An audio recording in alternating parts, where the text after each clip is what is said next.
Hello साथियों, नमस्कार। कैसे हैं आप सभी? स्वागत है आप सभी का आपके अपने चैनल एसएससी विद्यालय में। साथियों, आज हम लोग करने जा रहे हैं a mirror of common error का सेट नंबर 17।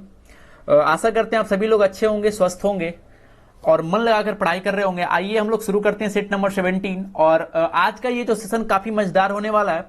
आप सभी लोग इसको एज अ टेस्ट ले सकते हैं। हर एक क्वेश्चन के बाद मैं टाइम दूंगा कुछ सेकंड का, और उस सेकंड के बीच में आपको अपना आंसर कमेंट करना है। फिर आखिर में मैं आपको बताऊंगा कि किसी भी एरर वाले सवाल को किस तरीके से किया जाता है। तो आइए साथियों शुरू करते हैं। सेट नंबर 17 का जो सबसे पहला सवाल है, हम लोग पढ़ते हैं उसको। क्वेश्चन नंबर फर्स्ट क्या कह रहा है साथियों? I knew our college library was run chaotically but only recently did I discover how bad the situation is. तो साथियों, ये रहा क्वेश्चन नंबर 1। आपको बतलाना है कि इसमें एरर क्या है। मैं कुछ सेकंड का टाइम दे रहा हूं, जल्दी से आंसर बताइएगा। क्वेश्चन नंबर फर्स्ट,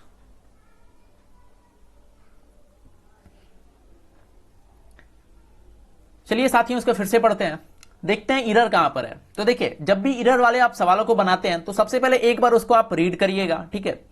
उसके बाद जो भी आप अभी तक जो भी आप बेसिक स्ट्रक्चर, बेसिक फॉर्मूले आपने जो भी पढ़ा है, आप उसको रिकॉल करिएगा। कोशिश करिएगा कि उसमें से जो भी चीज इसमें दिया गया है वो फुलफिल हो रहा है या नहीं हो रहा है, ठीक है। एरर वाले सवाल बहुत आसान होते हैं, वो एक बोनस होता है, ठीक है। आई न्यू, इससे क्या पता चला हमें कि सेंटेंस पास्ट में है। Clear? I knew our college library was run chaotically but only recently did I discover. देखिए, did I discover past maintain है, ठीक है। How had the situation is. अब अगर पास्ट मेंटेन चल रहा था साथियों, तो लास्ट में यहां पर क्या लिखा हुआ? इज। तो इज की जगह पर होना क्या चाहिए था? इज की जगह पर होना चाहिए था वाज, ठीक है। तो देखिए कितना छोटा एरर है, इतना लंबा चौड़ा क्वेश्चन था और लास्ट में एक छोटा सा एरर था। तो ये जो क्वेश्चन नंबर फर्स्ट है, इसका सही आंसर क्या होना चाहिए था? पोर्शन नंबर डी, यानी डी ऑप्शन यहां पर सही है। क्लियर? तो ये बस टेंस था, आपको टेंस मेंटेन करना था। आगे बढ़ते हैं हम लोग, क्वेश्चन नंबर 2 देखते हैं। क्वेश्चन नंबर 2 देखते हैं साथियों क्या कह रहा है question number second. Question number second है कि if the streets would have been clearly marked it would not have taken us so long to find out his house. चलिए, क्वेश्चन हमने पढ़ लिया। अब मैं कुछ सेकंड का टाइम आपको दे रहा हूं, जल्दी से बताइए इसका आंसर क्या होगा। क्वेश्चन नंबर सेकंड,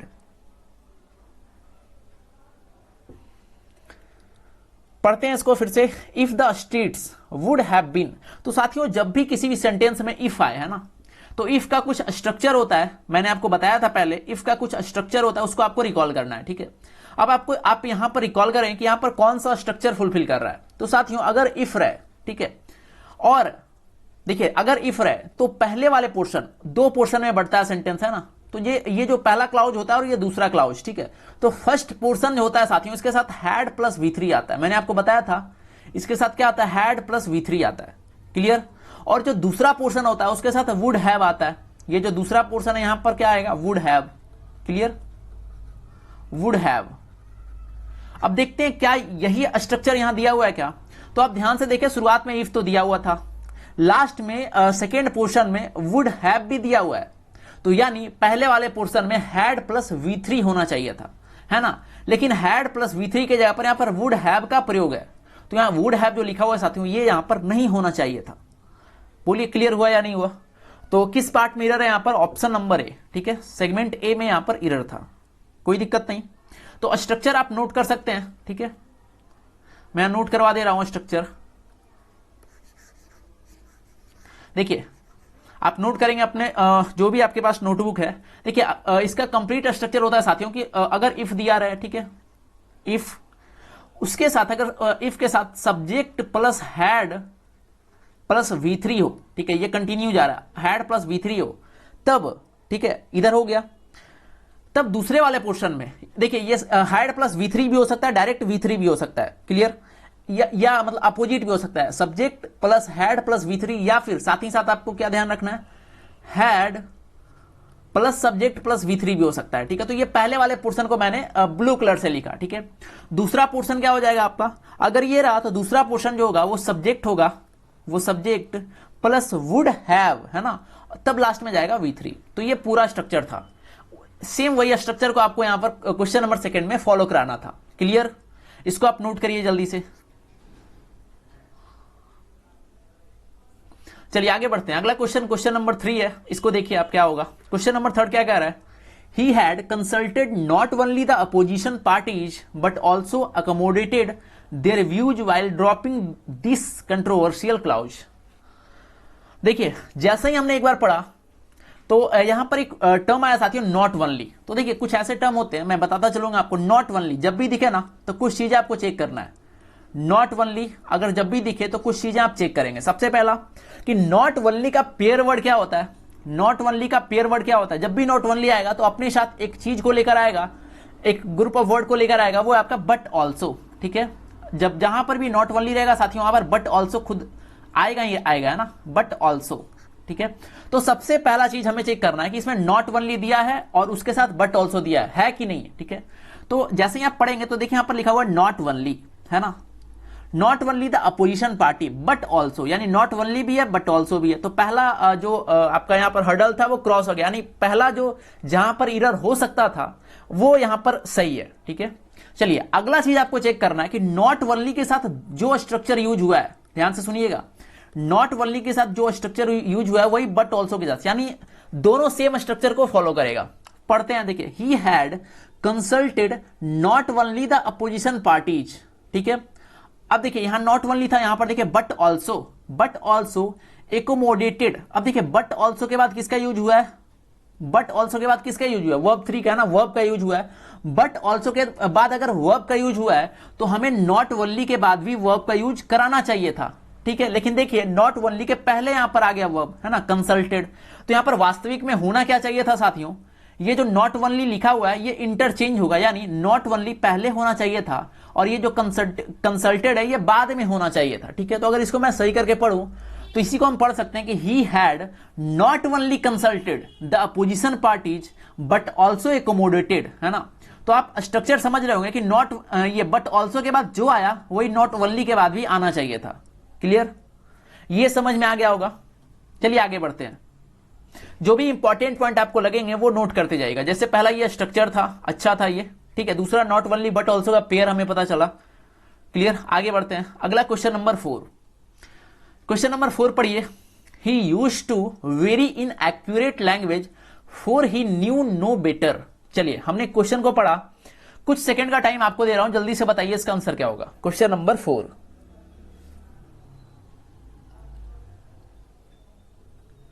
इजी सवाल है, जल्दी से बताइए आंसर क्या होगा क्वेश्चन नंबर 4 का। चलिए फिर से रिपीट करेंगे। ही used very inaccurate language. अब ध्यान दीजिएगा साथियों, यहां पर very inaccurate language, language यहां पर क्या है बताइए। तो ये जो लैंग्वेज लिखा हुआ है ये यहां पर क्या है? तो लैंग्वेज साथियों यहां पर नाउन है ना, लैंग्वेज क्या है यहां पर? नाउन है। ठीक है, इसके साथ क्या है? ये adjective adverb. Clear, very inaccurate language. तो अगर लैंग्वेज यहां पर नाउन है तो नाउन के साथ डिटरमाइनर भी आना चाहिए था ना, है ना। स्ट्रक्चर होता है ना, नाउन, नाउन के पहले क्या? एडजेक्टिव, और एडजेक्टिव के पहले एडवर्ब।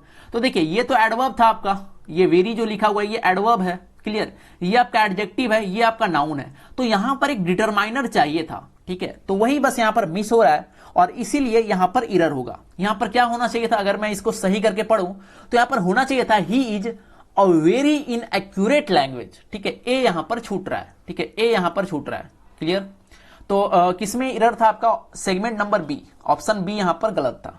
कोई दिक्कत नहीं यहां पर। आगे बढ़ते हैं, अगला पढ़िए। क्वेश्चन नंबर 6 बनाइए आप सभी। Question number 6, sorry question number 5 क्या कह रहा है? I missed the train that I usually catch and have to travel by the next which was a slow train. बढ़िया सवाल है, बताइए इसका आंसर क्या होगा। क्वेश्चन नंबर 5 बताइए। क्वेश्चन नंबर 5 देखिए फिर से रिपीट करेंगे। आई मिस्ड द ट्रेन। ठीक है, मैंने ट्रेन को मिस कर दिया।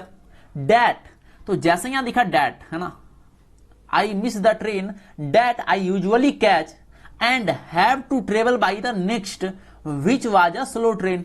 क्लियर, तो हमें यहां से क्या पता चला? क्वेश्चन नंबर 5 में साथियों हमें यहां से क्या पता चला कि ये पास्ट में मेंटेन करेगा, है ना।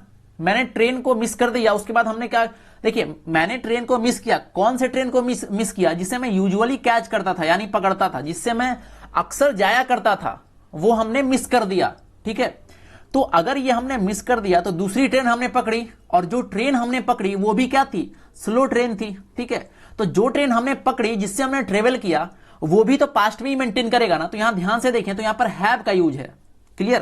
तो ये जो हैव लिखा हुआ है साथियों, यहां पर हैव नहीं होना चाहिए था, यहां पर हैड होना चाहिए था, क्लियर। हैव यहां पर गलत है। तो क्वेश्चन नंबर 5 का आंसर क्या हो जाएगा, ऑप्शन नंबर सी। आशा करते हैं ये समझ में आया होगा आपको। आगे बढ़ते हैं, अगला है क्वेश्चन नंबर 6। क्वेश्चन नंबर 6 देखिए क्या एरर है इसमें। क्वेश्चन नंबर 6 देखते हैं हम लोग। When Gayatri said that she is coming to see me the next day, I wondered what problems she would bring. बढ़िया सवाल है, बताइए इसका आंसर क्या होगा। क्वेश्चन नंबर 6, जल्दी से बताएं इसका आंसर क्या होगा क्वेश्चन नंबर 6 का।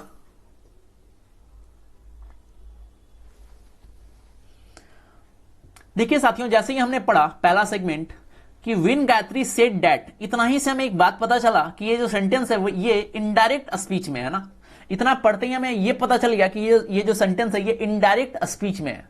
और अगर ये सेंटेंस इनडायरेक्ट स्पीच में है, ठीक है, तो पास्ट में होना चाहिए था। लेकिन देखिए इसके तुरंत बाद सी इज है ना, यहां पर क्या लिखा हुआ, इज।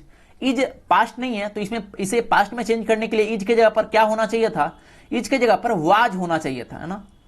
तो इज यहां पर क्रॉस करेंगे, इसके जगह पर लिखेंगे वाज। तो करेक्ट आंसर क्या होगा, ऑप्शन नंबर बी, ठीक है, कोई दिक्कत नहीं। यहां पर आगे बढ़ते हैं। क्वेश्चन नंबर 7 बताइए आप सभी।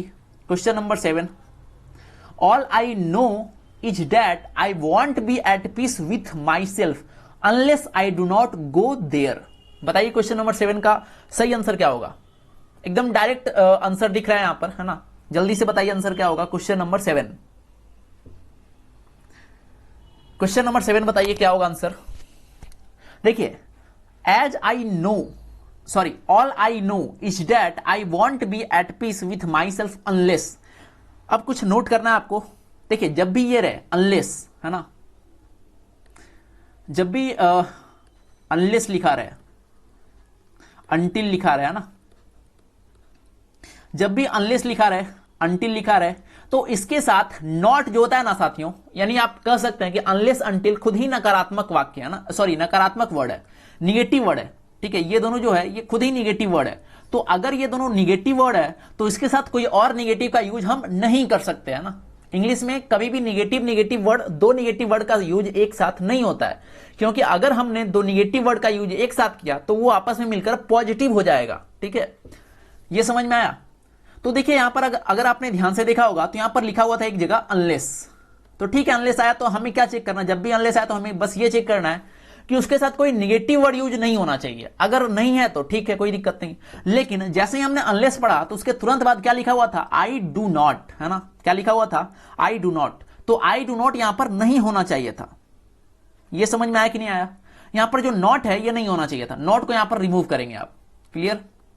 नॉट को हटाइए, सेंटेंस सही हो गया, क्लियर। क्वेश्चन नंबर 7 का सही आंसर क्या हो जाएगा, ऑप्शन नंबर डी। आगे बढ़ेंगे हम लोग। क्वेश्चन नंबर 8 को करेंगे, no river in the world. Question number 8 देखते हैं क्या है।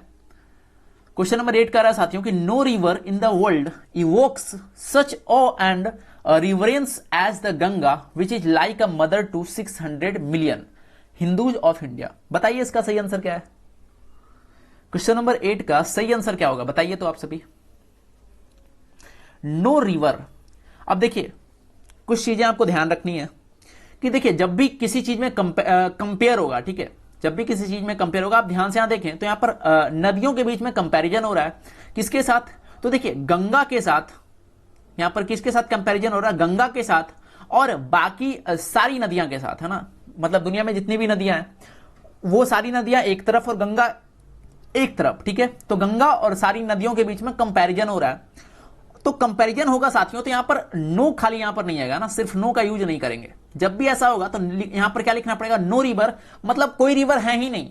और अगर नो रिवर, कोई रिवर है ही नहीं, तो फिर गंगा यहां पर कैसे हो गई। आप समझने का प्रयास करें कि नो, अगर मैंने यहां लिखा कि no river in the world, कोई वर्ल्ड में कोई भी रिवर ऐसा नहीं है जो गंगा के जैसा है, तो गंगा भी तो वर्ल्ड में ही है ना। आप सोचिए, गंगा क्या वर्ल्ड से अलग गंगा है, गंगा भी तो वर्ल्ड में है। तो अगर हम यहां नो यूज करेंगे, नो रिवर यूज करेंगे, तो उसमें गंगा भी इंक्लूड हो जाएगा। तो गंगा को हमें हटाने के लिए यहां पर बाकी सारी नदियों के लिए हमें यहां पर नो अदर रिवर यूज करना पड़ेगा, क्लियर। यहां नो रिवर की जगह पर हमें क्या यूज करना पड़ेगा, नो अदर रिवर, ठीक है। No other river, no other river का मतलब क्या हो गया कि मतलब रिवर गंगा को छोड़कर नो अदर मतलब कोई नहीं है ना, गंगा की जैसी और कोई भी नदी नहीं है। ये सेंटेंस में यही कहना चाह रहा है। और अगर आप नो रिवर को एज इट इज छोड़ते तो इसका मतलब होता कि वर्ल्ड में कोई नदी है ही नहीं, तो फिर गंगा भी नहीं आएगी उसमें, है ना। ये समझ में आया कि नहीं आया। तो बस पहले वाले पार्ट में यहां पर एरर था। क्वेश्चन नंबर 8 का सही आंसर क्या होगा, ऑप्शन नंबर ए। चलिए आगे बढ़ते हैं। एकदम आप ऐसा मान के चले कि एग्जाम हॉल में बैठे हैं ना, और उसी तरीके से आपको सवाल को बनाना है। जब भी मैं टाइम देता हूं तो तब आप खुद से अपना दिमाग लगाने का प्रयास करें कि कहां पर एरर हो सकता है, किस तरीके से हम एरर को फाइंड कर सकते हैं। चलिए अगला सवाल है क्वेश्चन नंबर 9। क्या कह रहा है क्वेश्चन नंबर 9 कि I use to visit her and I always wondered why she had those dreadful pictures on the wall. ठीक है, बहुत ही बढ़िया सवाल है क्वेश्चन नंबर 9। अच्छा सवाल है, आसान सवाल है, ठीक है। ऐसे सवाल आपके एग्जाम में पूछे जा सकते हैं। तो बताइए क्वेश्चन नंबर 9 का सही आंसर क्या होगा। क्वेश्चन नंबर 9 का सही आंसर क्या होगा बताइए। देखिए सबसे पहले देखिए आई यूज टू विजिट, 2 + V1, ठीक है। यहां पर I use to visit her and I always wondered, ये भी सही है यहां पर, ठीक है। Why she had those dreadful pictures on the wall. तो ये जो सेंटेंस है साथियों क्वेश्चन नंबर 9, इसमें कोई एरर था ही नहीं, है ना। इसमें कोई एरर था ही नहीं। एक एरर यहां पर आपका बन सकता था, उलझा सकता था, ठीक है। यहां पर एक एरर उलझा सकता था, इसमें कोई भी एरर नहीं है, ठीक है। तो इसका आंसर क्या होगा, नो एरर। आगे बढ़ेंगे हम लोग, क्वेश्चन नंबर 10 देखते हैं। क्वेश्चन नंबर 10 देखते हैं क्या कह रहा है। आई सजेस्टेड, क्वेश्चन नंबर 10 है, I suggested that Raju should walk on and try to get help while I stay with the injured man but he would not hear of this, ठीक है। तो ये एक लंबा चौड़ा सेंटेंस था, आपको बतलाना इसमें एरर क्या है। और देखिए एक बात हमेशा एरर का ध्यान रखिए कि एरर में जितना लंबा सवाल उतना आसान सवाल, है ना, जितना छोटा सवाल उतना कठिन सवाल। समझ में आया कि नहीं आया, उतना फंसाने वाला सवाल। ऐसे एरर में कोई कठिन सवाल होता ही नहीं है ना।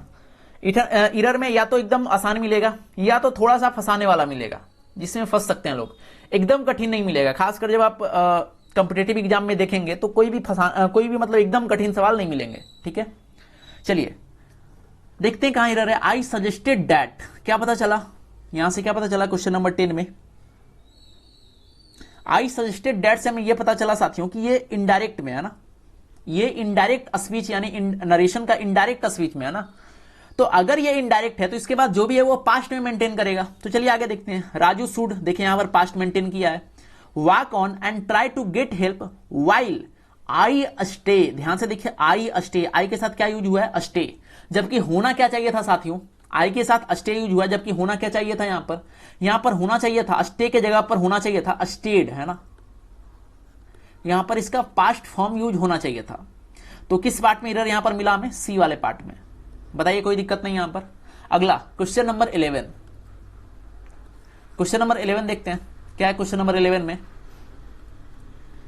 The author's of the document appears to have fully realized the fact that when one talks of education he deals with human beings। Question number 11 ये है आपका, और जल्दी से बताइए इसका आंसर क्या है। कुछ टाइम मैं आपको दे रहा हूं, जल्दी बताइए क्वेश्चन नंबर 11 में क्या सही आंसर होगा इसका।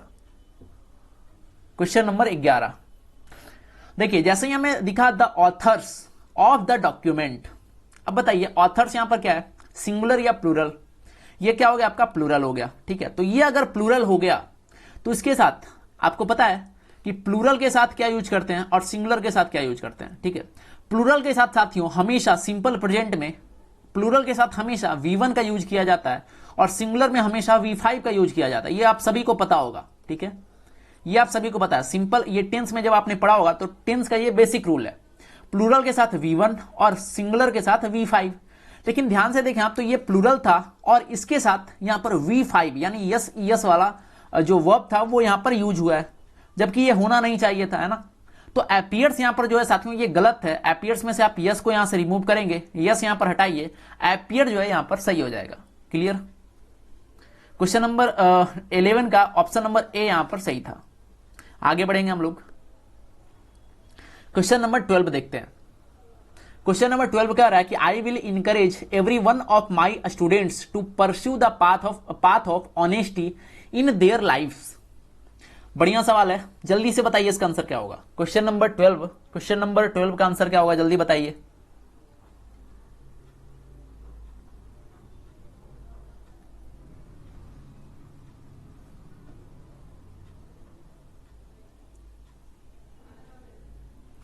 क्वेश्चन नंबर 12 बताइए साथियों। देखते हैं, I will encourage every one of my student. तो देखिए कुछ नोट करेंगे, आप जल्दी से नोट करिएगा। यहां पर देखिए जब भी सेंटेंस में कुछ कुछ दिखे, जैसे नो बडी, ठीक है, आपका एवरीबडी, नो बडी रहे, एवरीबडी रहे, ठीक है, एनीबडी रहे, समबडी रहे, या फिर इसी तरीके से आपका देखिए नो बडी था तो नो वन रहे, इसी को आप कर सकते हैं आप, ठीक है। नो बडी है तो या तो नो वन रहे, क्लियर, या तो नो वन है, या तो एवरी वन है, या तो एनी वन है, या तो सम वन है। तो जब भी 4 और 4 8, जब भी ये सब रहेंगे ना, तो इसके साथ जो भी यूज होगा ना वो सिंगुलर यूज होगा, ये सिंगुलर में आता है। तो ध्यान से देखिए, यहां पर एक यूज हुआ था आपका, यहां पर एवरी वन, ध्यान से आप देखें तो यहां पर एवरी वन का यूज हुआ था। तो अगर यहां पर एवरी वन का यूज हुआ था साथियों, तो यहां पर सिंगुलर होना चाहिए था, है ना।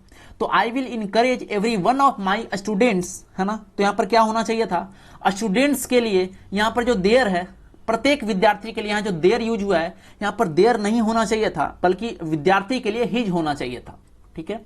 यहां पर देयर की जगह पर क्या होना चाहिए था, यहां पर देयर की जगह पर हिज होना चाहिए था, क्लियर।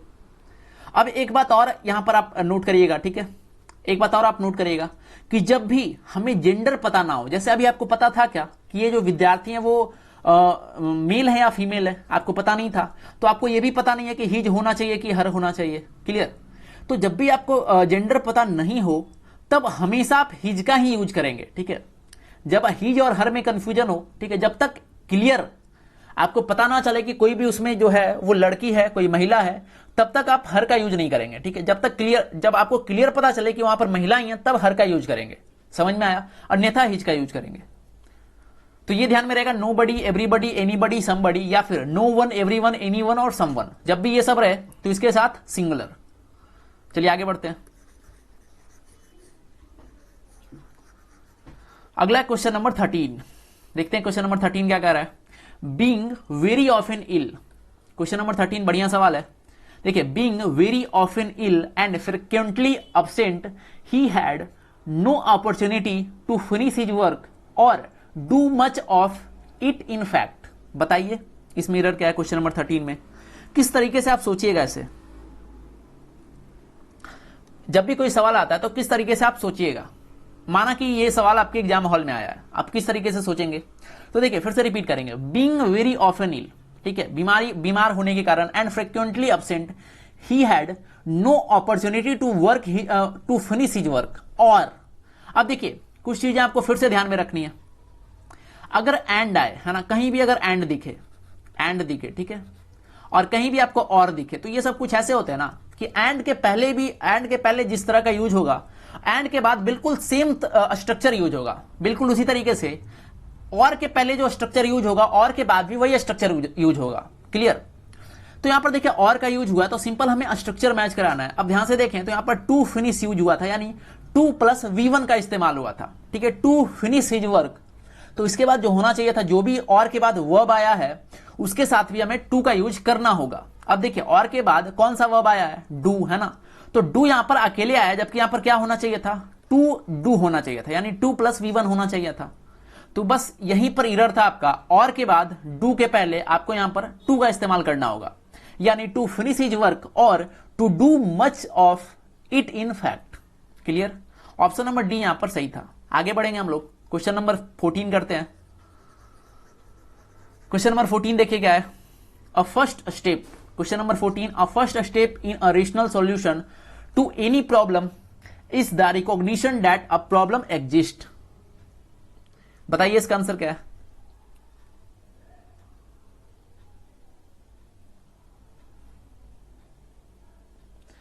क्वेश्चन नंबर 14 बताइए, अच्छा सवाल है।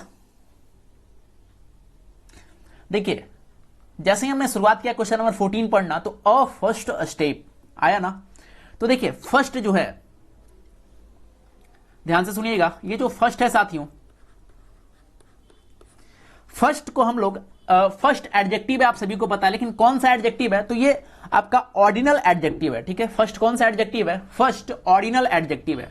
और जब भी ऑर्डिनल एडजेक्टिव का यूज क्रम बताने के लिए है ना, जब भी ऑर्डिनल एडजेक्टिव का यूज क्रम बताने के लिए यूज होता है, तो इसके साथ सिर्फ और सिर्फ द आर्टिकल का यूज होता है। ठीक है, ध्यान में रहेगा, फिर से रिपीट करूंगा मैं कि देखिए जब भी आपका कोई भी, देखिए ऑर्डिनल एडजेक्टिव में कौन कौन आ गया, फर्स्ट, ठीक है, सेकेंड, थर्ड, फोर्थ, ये सब क्या आ गया, ये सब आपका ऑर्डिनल एडजेक्टिव हो गया। और इसके बाद अगर नाउन हो, जैसे देखिए फर्स्ट स्टेप, ठीक है, फर्स्ट स्टेप, तो एडजेक्टिव है, नाउन के पहले एडजेक्टिव होता ही है, तो एडजेक्टिव के पहले कोई ना कोई डिटरमाइनर तो आएगा ही आएगा। देखिए बेसिक स्ट्रक्चर क्या होता है, नाउन, नाउन के पहले एडजेक्टिव, ठीक है, एडजेक्टिव के पहले एडवर्ब हो या ना हो कोई दिक्कत नहीं, अगर एडवर्ब है तब भी अच्छी बात, नहीं है तो भी अच्छी बात, इसके पहले लेकिन डिटरमाइनर होना जरूरी है। तो डिटरमाइनर में क्या आएगा, ए एंड द, या फिर और क्या आएगा यहां पर, तो वही मैंने बताया कि जब भी अगर जब भी यहां पर ऑर्डिनल एडजेक्टिव हो, तो तब क्रम बताने के लिए सिर्फ और सिर्फ द का ही यूज करेंगे।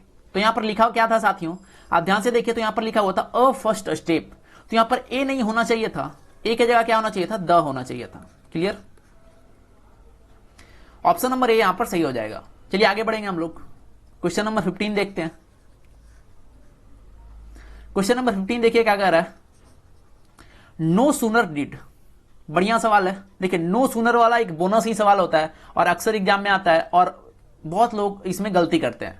क्या सवाल, no sooner did the ship touch the shore than a soldier of the 10th battalion lived into the water.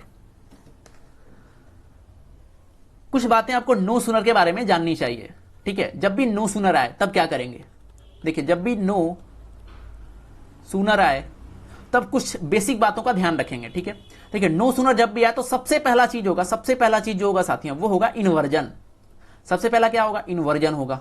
अब बहुत लोगों को पता नहीं है इन्वर्जन, ठीक है, बहुत लोगों को पता नहीं है इन्वर्जन होता क्या है। तो साथियों इन्वर्जन मतलब क्या होता है, इन्वर्जन मतलब होता है उसका जो हेल्पिंग वर्ब है वो सब्जेक्ट से पहले आ जाना। ठीक है, जैसे देखिए नो सूनर है तो उसके बाद देखिए सब्जेक्ट कौन है, द शिप, तो इसका हेल्पिंग वर्ब जो था डिड, इसके पहले आ गया। ठीक है, इसी को हम लोग बोलेंगे इन्वर्जन।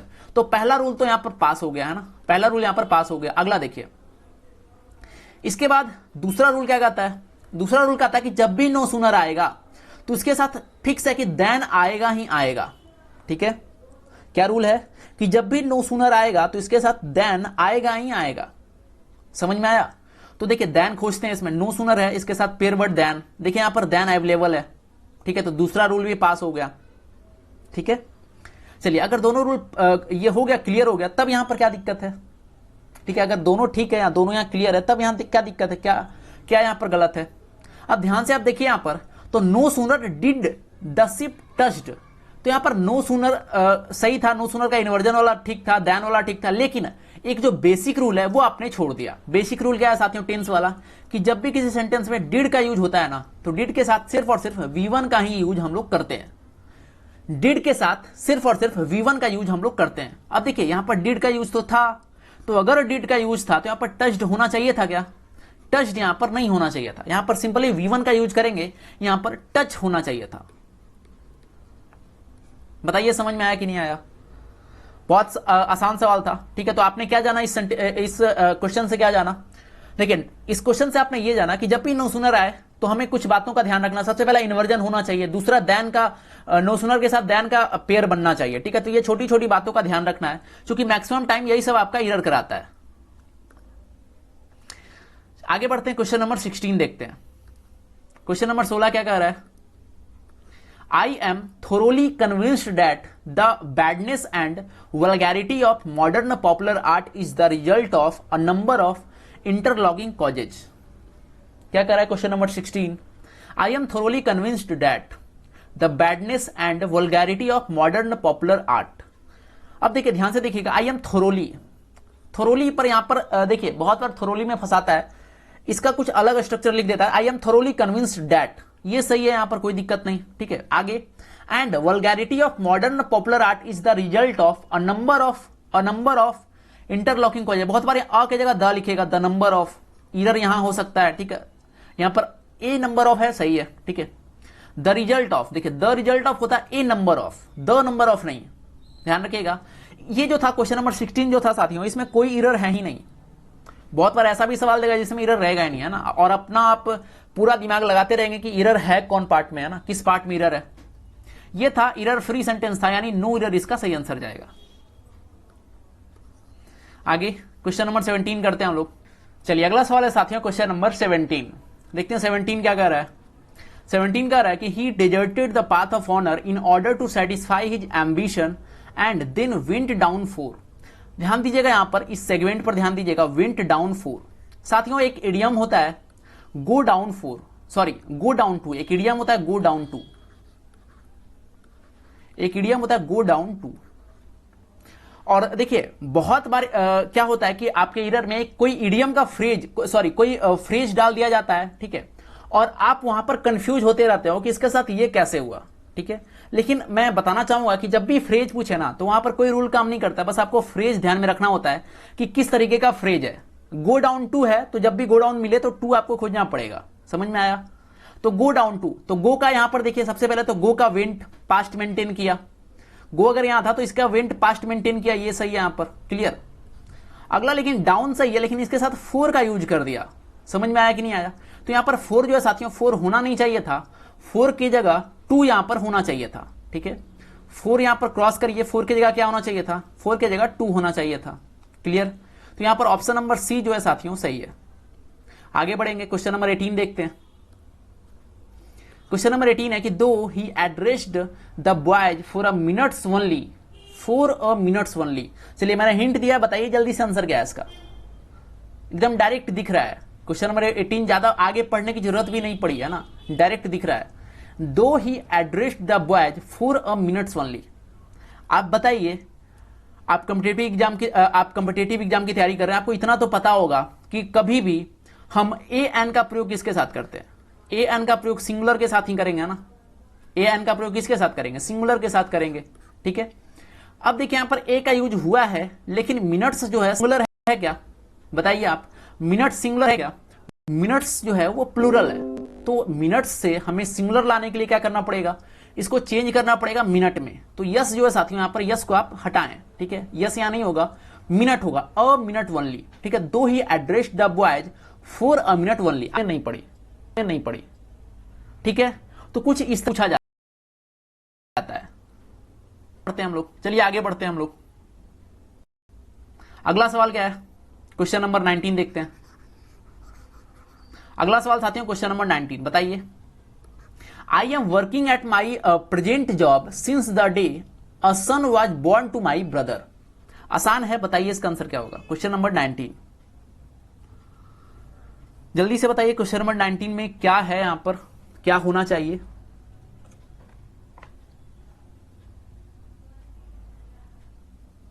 चलिए देखते हैं। देखिए एक चीज आप ध्यान में रखिएगा कि जब भी सिंस है ना, सिंस का यूज हो और सिंस का यूज एज अ कंजक्शन हो, यहां पर ध्यान से देखिए, I am working at my present job, ये हो गया पहला पार्ट, सिंस गया। अगला the day a son was born to my brother, तो यहां सिंस का यूज जो है साथियों एज अ कंजक्शन है, ठीक है, यहां सिंस का यूज एज अ कंजक्शन है। तो देखिए जब भी सिंस का यूज एज अ कंजक्शन हो, ठीक है, क्लियर, तब क्या करेंगे ना, तब स्ट्रक्चर इस तरीके से होता है कि जो आपका मेन क्लाउज होता है, जब सिंस का यूज, फिर से रिकॉल मैं आपको करा रहा हूं कि जब सिंस का यूज कंजक्शन के यूज में रूप में हो तो दो क्लाउज बटेंगे ना, कंजक्शन मतलब दो क्लाउज को जोड़ने वाला कंजक्शन। तो कंजक्शन के रूप में जब भी इसका यूज रहता है तो जो मुख्य क्लाउज होते हैं यानी मेन क्लाउज होते हैं ना, वो प्रेजेंट परफेक्ट में आते हैं। तो देखिए इसमें आप पता करें कि मेन क्लाउज कौन सा है, तो ये आपका मेन क्लाउज है, ठीक है, ये वाला जो है साथियों, ये वाला क्या है, मेन क्लाउज है आपका, समझ में आया। तो आई एम वर्किंग लिखा हुआ है साथियों, आई एम वर्किंग यहां पर नहीं होना चाहिए था, इसको आप चेंज किस में करेंगे, प्रेजेंट परफेक्ट में, समझ में आया। तो देखिए मैं यहां लिख दे रहा हूं प्रेजेंट परफेक्ट, ठीक है, प्रेजेंट परफेक्ट, कौन सा प्रेजेंट परफेक्ट होगा, तो मीन क्लाउज, और जो दूसरा क्लाउज होगा वो किस में होना चाहिए, सिंपल पास्ट में होना चाहिए, ठीक है, दूसरा जो क्लाउज होगा किस में होना चाहिए, सिंपल पास्ट में। तो मीन क्लाउज यही तो था आपका मीन क्लाउज। तो देखिए ये तो ठीक है, लेकिन यहां पर देखिए आई एम वर्किंग लिखा हुआ था, तो यहां पर क्या होना चाहिए था, हैव वर्कड, ठीक है, प्रेजेंट परफेक्ट में होने के लिए क्या चाहिए था, यहां पर have plus V3 have worked. ये क्लियर हो गया। तो देखिए आपने क्वेश्चन नंबर 19 से क्या सीखा कि जब भी सिंस का प्रयोग एज अ कंजक्शन हो, जब भी सिंस का प्रयोग एज अ कंजक्शन हो, तब मीन क्लाउज का जो टेंस होता है वो प्रेजेंट परफेक्ट होता है, और जो दूसरा क्लाउज होता है वो सिंपल पास्ट होता है। ठीक है, सिंपल पास्ट होता है। क्लियर। चलिए आगे बढ़ेंगे। आपका ये जो सेट नंबर 17 है इसका लास्ट सवाल है। क्वेश्चन नंबर 20 देखते हैं। क्वेश्चन नंबर 20 देखते हैं क्या कह रहा है, और इसका आंसर सभी लोगों से आना चाहिए ना, कहते हैं ना अंत भला तो सब भला, तो ये वाला सवाल सबसे बनना चाहिए। क्वेश्चन नंबर 20 क्या है, I don't know how many times he came to you and talked to you over this problem. बताइए इसका आंसर। सभी लोगों से आंसर आना, सभी लोग इसका आंसर जरूर बताएंगे ना, सबका सही होना चाहिए। जल्दी बताइए।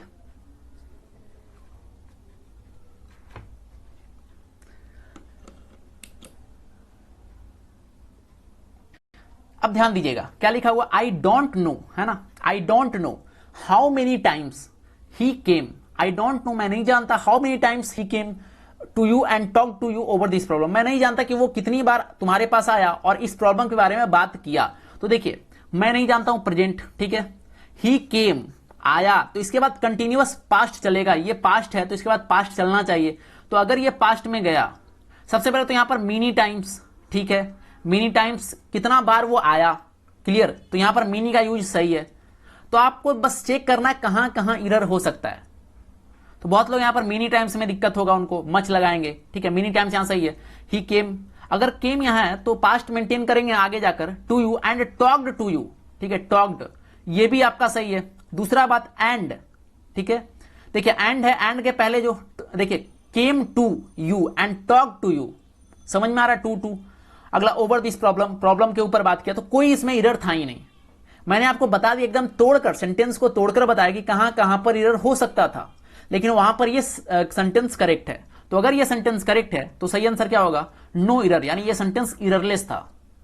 बताइए ये समझ में आया कि नहीं आया साथियों। ठीक है, ये क्लियर है आपका, इसमें कोई दिक्कत नहीं,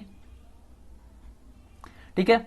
तो देखिए ये जो सेशन है ये कंटिन्यू आएगा, लगातार आएगा, और इस सेशन को आपको क्या करना है कि एज अ प्रैक्टिस, है ना, इस सेशन को आप किस तरीके से करेंगे, इस सेशन को एज अ प्रैक्टिस आप लेंगे, डेली प्रैक्टिस होना चाहिए, क्योंकि इंग्लिश एक लैंग्वेज है, ठीक है, इंग्लिश कोई आपका एक इस तरीके से नहीं है, मैथ नहीं है कि आप एक बार फॉर्मूला जान गए कभी भी सवाल आएगा बना लेंगे। ये आपका एक लैंग्वेज है, आपको ध्यान रखना है, ये एक लैंग्वेज है, और लैंग्वेज होता है जो जिसको कंटिन्यूअस बार बार हमें अपने हैबिट में लाना होता है, ठीक है। तो मैं कंटिन्यूअस ये सेशन को लेकर आऊंगा प्रत्येक दिन, ठीक है, सेट जो भी सेट होगा, सेट नंबर 17 है आज हमने करा है, तो सेट नंबर 18 नेक्स्ट पार्ट में आएगा, तो कंटिन्यूअस सेट करते जाएंगे, ठीक है, और इसका हर एक सेट को हम लोग कंटिन्यू मतलब कंप्लीट करेंगे। बस आप लोग कंटिन्यू रहें, और अच्छा लगे तो और लोगों के बीच में भी शेयर करें, मेहनत करें, जो भी रूल में बताता हूं उसको नोट करते जाएं, और मन लगाकर पढ़ाई करें। अगले पार्ट में मिलेंगे साथियों, तब तक के लिए आपका बहुत बहुत धन्यवाद। थैंक यू, जय हिंद।